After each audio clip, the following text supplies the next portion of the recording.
C'est quoi l'idée pour vous? C'est un challenge? C'était une j'aime ambition? bien les challenges. Ça y est, le Vogue. Attendez, j'adore ce que je fais, mais quelque chose de nouveau, je trouve ça excitant. Il faut toujours être excité, s'emballer pour des nouveaux projets.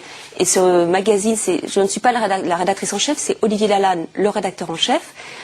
Et on l'a fait donc tous les deux ensemble. Et on n'avait jamais fait d'hommes. Moi, j'avais fait de temps en temps des sujets, des modes hommes, je trouve ça très amusant. Faire de l'homme, c'est un petit peu comme une récréation quand on fait de la femme. Et c'est ce que disent aussi toutes mes rédactrices qui participent aux prises de vue sur les garçons. Alors, on retourne dans la journée. Sur les garçons, maintenant? Non, il y a aussi un peu des garçons, mais surtout, vous n'êtes pas snob. Ah non. Non, très très snob, mais au 18e. Victoria's Secret, ça m'a toujours fait rêver. Pour moi, c'est le plus grand show de l'année. D'abord, c'est celui qui coûte le plus cher. C'est le plus gros spectacle de l'année. Et cette fois-ci, j'ai tellement parlé, je les ai rencontrés. C'est un ami à moi qui faisait la production. Et du coup, j'aurais tellement expliqué que j'adorerais faire quelque chose sur eux qu'ils m'ont invité. Déjà d'avoir Justin Timberlake en podium à 1 mètre de vous. Moi, j'adore Justin Timberlake. Qui danse devant vous avec les filles en string qui passent derrière. C'était... Leïla était là, mes assistantes étaient là. C'était quand même incroyable. Là, combien est-ce qu'on voit défiler par jour à Paris, Mélanie? Parfois une dizaine. Parfois une dizaine par jour. Ouais. Vous vous rendez compte, pendant 8 jours, ça nous en fait 80. Plus les présentations après, les accessoires et tout, plus Milan avant. Oui, parce que Mélanie, elle vient à Milan avec nous. On commence par New York. Mélanie vient à New York aussi. Mélanie, elle court tout le marché avec moi. Comme ça, elle met où je peux pas aller, c'est elle qui va. Comme ça, elle est au courant de toutes les marques pour moi. C'est énorme quand même, non? Je crois que maintenant, on devrait aussi aller à Londres. C'est vraiment bien maintenant ce qui se passe à Londres. Ouais. Voilà, maintenant, j'avais une semaine de tranquille. J'avais une semaine de tranquille entre New York et Milan. Pour être un peu journal, mais c'est vrai que maintenant, Londres, faut faire attention parce qu'il ne faut pas qu'ils prennent notre place quand même, Londres. Ouais. Les Anglais venaient tous défiler à Paris, s'ils commencent à être très forts chez eux. Ça fait plaisir à Anna Wintour, elle est anglaise. Mais...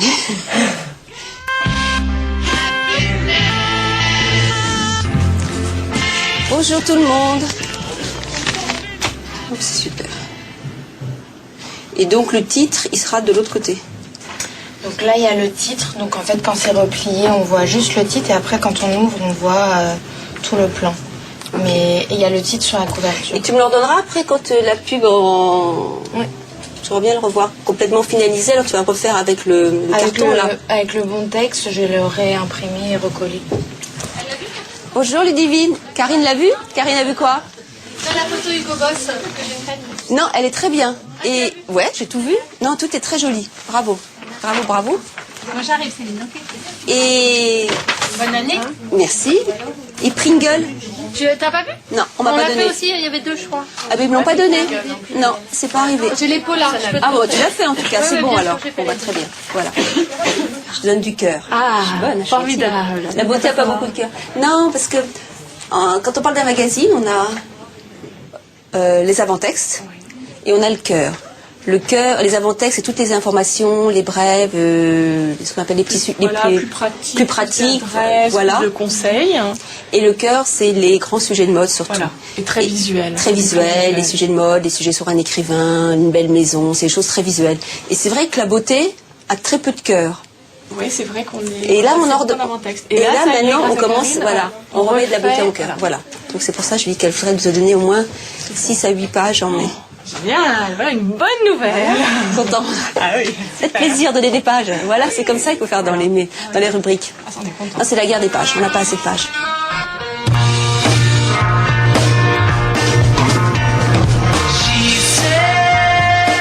Ça va être une année de grands changements. Je ne sais pas pourquoi. Je sais des énormes changements. Bon, je parle que de ce que je connais, que de la mode, mais je sens que ça va changer dans tous les sens.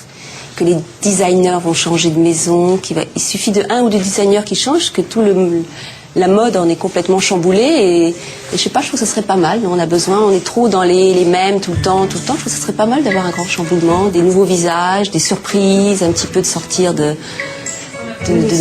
un nouveau cycle. Je suis sûre que c'est un nouveau cycle cette année.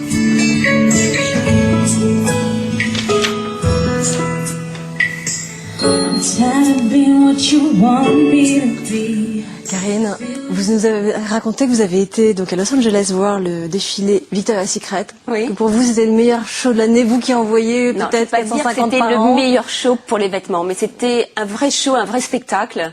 Je pense que tous les autres designers seraient un petit peu fâchés avec moi, mais je veux dire, c'était une relaxe, un plaisir, voilà. C'est Alors, le plaisir des yeux. Aux États-Unis, des millions de personnes regardent ce show. Il est une mais la planète entière. Hein. La planète entière. Et d'ailleurs, c'est sur Paris Première que tous les ans, vous pouvez le regarder. Les plus belles fesses du monde. Voilà, Karine, donnez-nous envie, un truc. Qui est les plus belles fesses finalement?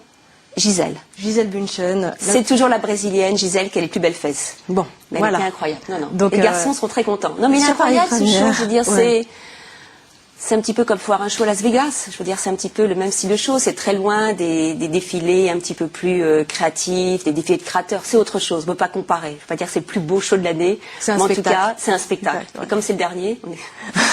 Alors, vous nous disiez à la fin que vous pensez qu'il devrait y avoir des changements en 2007. Est-ce que vous avez une idée derrière la tête? Vous n'êtes pas obligé de répondre. Non, j'ai pas Laquelle? d'idée. Je sais pas, j'ai l'impression que c'est une année de cycle. J'ai entendu ça aussi. Beaucoup de gens disaient que c'était une grande année de changement, que c'était le cycle, je sais pas quelle année, de quel animal en Chine, je sais pas quoi. Et je sens que dans la mode, ça serait bien aussi que ça change un petit peu. C'est vrai que ça fait longtemps que les choses bougent pas, que c'est toujours les mêmes un petit peu comme la place. J'ai pas envie que les gens perdent leur place, mais de temps en temps, il suffit que quelqu'un change et tout en est chamboulé. Le système entier. Et les dés sont rejetés. L'effet papillon, ça s'appelle. Un petit peu, oui, ça serait bien, je trouve. Évidemment, vous avez vu Le Diable s'habille en Prada. Ou dans ce film, vous l'avez pas vu? Alors, mais on vous a dit que celle qui joue soi-disant votre rôle s'appelle Jacqueline. Vraiment, c'est une idée d'américain. Mais vous, comme votre père était producteur, vous auriez envie de faire un vrai film, de ce que vous connaissez de la mode? Écoutez, j'ai lu le livre, donc j'ai pas vu le film, mais je pense que c'est pas du tout ça. Et le film que j'avais vu d'Altman sur la mode, je pense que c'était pas du tout ça. Je pense c'est beaucoup plus amusant, il se passe beaucoup plus de choses, ça amuserait beaucoup plus les gens, et pourquoi pas faire un film où j'adorerais. Il faut toujours avoir des nouveaux challenges. Produire un film sur la mode, là je pense que je suis bien placée. Voilà. Bon. Voilà, faut qu'on fasse appel à moi, qu'une maison de production m'engage pour écrire le scénario et tout. Je pense que je suis très très bien placée pour faire un film sur la mode. Bon, moi je crois que mais je tourne pas dedans. C'est pas moi la rédactrice en chef. Appel au producteur. Exactement. Comment vous êtes trouvée? Parce que donc c'était quand même un peu votre angoisse. Vous regardez? Ça va? C'est la première fois que je vois la télévision. Je suis pas sûre que. Ça va? Non, Vous ce qui m'a fait Non, je me reconnais bien sûr avec tous mes défauts, mais ce qui me fait très plaisir, c'est les vibrations qu'on a quand on va au journal. On a l'impression que c'est sympathique ce qui se passe, et c'est la vérité. J'ai connu d'autres rédactions et c'était pas aussi sympathique.